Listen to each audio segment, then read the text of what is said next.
هەمیشە دەسەڵاتدارانی هەرێمی کوردستان بانگێشەیان بۆ جیاکردنەوەی کاروباری دینی لە دەوڵەت کردووە و بەڕوونی ئەم بیر و باوەڕەشیان لە سیاسەتکردنیان ڕەنگی داوەتەوە. بە شێوەیەک لە ماوەی ڕابردوودا ڕخنەیان لەو مامۆستا ئاینیانە گرتووە کە ناڕازین لە دەسەڵات و چەندین وتاربێژی مزگەوتەکانیشیان بە پاساوی تێکەڵکردنی پرسی سیاسی بە وتارەکانیان لە وتار خوێندنەوە دوورخستۆتەوە و سزایان داون.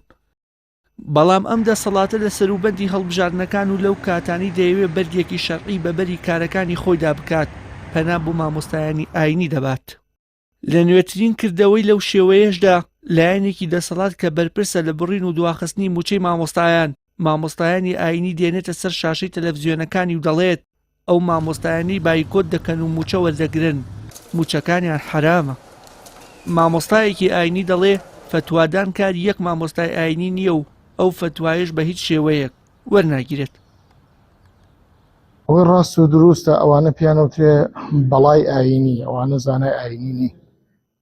با بۆتان ڕوون کەمەوە چۆن بەڵای ئاینی لە سەرەتاکانی ئەلفوبێی زانستی شەرعیدا و تەڵەبەی علمی شەرعی ئەوەی نامینکیەکیشی خوێن بێتەوە لە ئادابی موفتی و مستەفتیە ئەزانێت کە فتوا لە پرسێکی ئاوا ئاڵۆزدا بە مەلایەک نادرێ، بۆ مەلایەک ناگەڕێتەوە. مەلایەک حەقی ئەوەی نییە، مەلێنراوێک حەقی ئەوەی نییە کە کادیری حیزبی ناوچە و لە قومەڵبەندەکان بێت. موچەی مانگی 12یان دزیوە، پاشەکەوت و لێبڕین و چیان کردووە بە هەزار ناوی جیاوازەوە قۆڵی خەڵکە بڕن، گیرفانی خەڵکە بڕن، وەکو چەتە و مافیا حکومەکەن لە خۆیان لە پێویستە پرسیار لەوان بکرێت ئێوە چیتان کردووە لە موچە و لە حەقی مامۆستایان. ئەو کاتە داوای ئەرک بکرێت لە بەرامبەر ئەو مافەیەکەوە ئەوان داویانە بە مامۆستایان.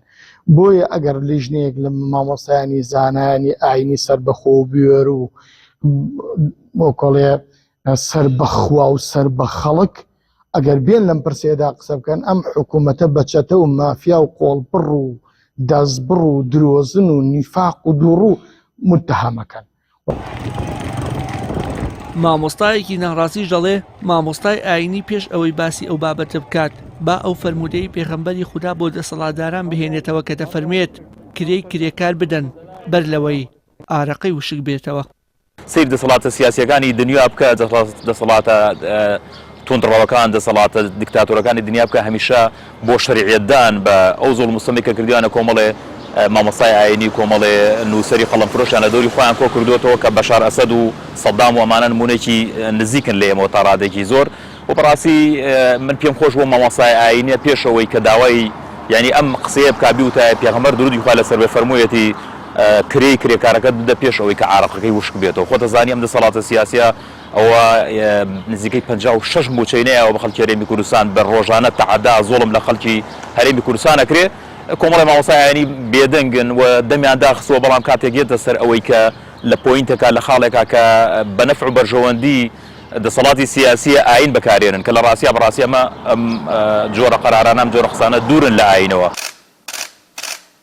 سەرەڕای ئەوەی دەسەڵات دەیەوێت لەم ڕێگەیەوە خەڵک لە چالاکی مەدەنی سار بکاتەوە، لە هەمان کاتدا دەیەوێت ئاین و مینبەر و مامۆستای ئاینیش بە شێوەیەکی ناشرین نیشان بدات و ئەو گەندەڵی و کەمتەرخەمیانەی بەرپرسە حکمی و سیاسیەکان دەیکەن بە بەرگ و گوتارێکی ئاینی بیشارێتەوە. وشیار محەممەد، کەناڵی ئاسمانی پەیام، سلێمانی.